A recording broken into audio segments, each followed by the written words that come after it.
Haussmanisation of Paris. In 1852, Louis Napoleon III, a nephew of Napoleon Bonaparte, crowned himself emperor.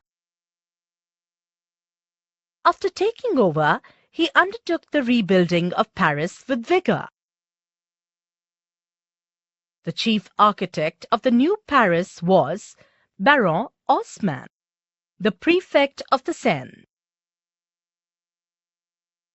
His name has come to stand for the forcible reconstruction of cities to enhance their beauty and impose order.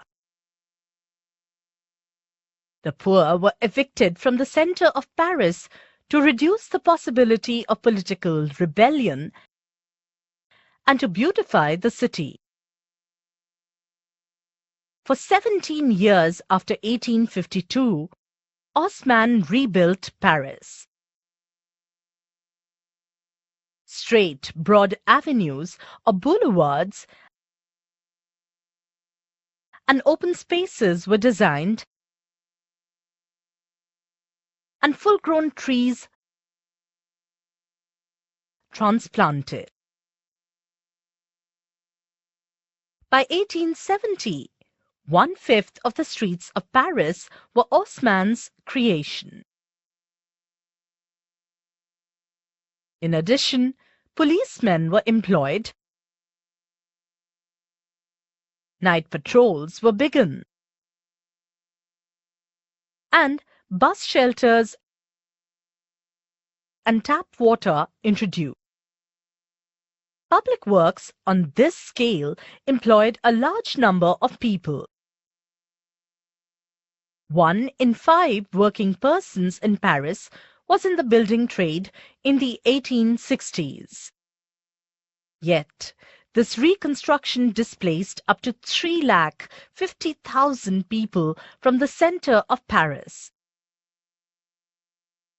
Even some of the wealthier inhabitants of Paris thought that the city had become monstrously transformed.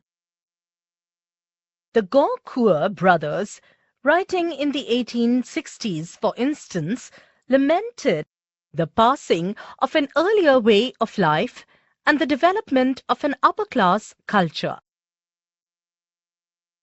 Others believed that Haussmann had killed the street and its life to produce an empty, boring city full of similar-looking boulevards and facades.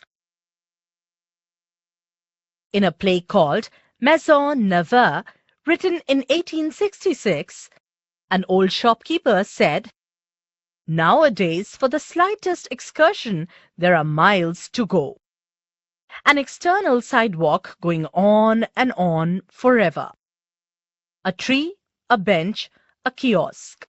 A tree, a bench, a kiosk. A tree, a bench." The outcry against Haussmann's Paris soon got converted into civic pride as the new capital became the toast of all Europe. Paris became the hub of many new architectural, social, and intellectual developments that were very influential right through the 20th century, even in other parts of the globe.